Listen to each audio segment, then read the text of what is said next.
Spider-Man has some pretty sweet abilities, but let's take a scientific look to see how well this superhero stacks up to reality. For Spider-Man to become genetically modified, the spider that bit him would have to release a retrovirus into his body. Retroviruses carry genetic information which gets inserted into the DNA of cells. The cell then reads the new DNA to create specific functions and proteins for that cell.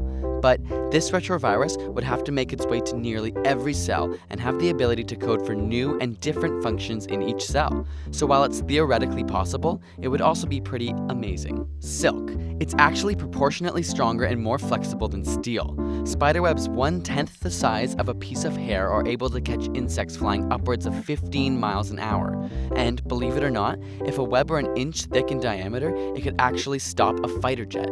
Strength. Some spiders can lift up to 50 times their body weight. This muscle strength is directly related to size. Think about your bicep. When you work out, it increases in height and width, but not length. In this way, the strength of an organism increases as a square, or by 2 on the scale factor.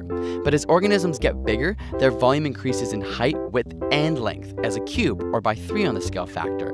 This creates a ratio of 2 to 3, meaning the bigger the organism, the smaller its proportional strength.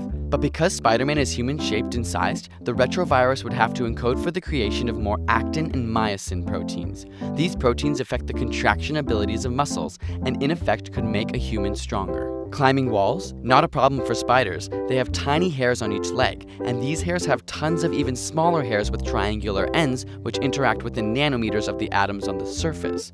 This creates electrostatic forces, allowing them to stick with a strength of 170 times their own weight. To capture this ability, Spider-Man would need permanently hairy hands and feet, which may not overly impress his damsels in distress. And finally, what about the Spidey sense? Well, spider hairs are extremely sensitive to vibration and air pressure changes, but this means that Spider-Man could only perceive things that are near him and not events at a distance. Got a burning question you want answered? Ask it in the comments or on Facebook and Twitter, and subscribe for more weekly science videos.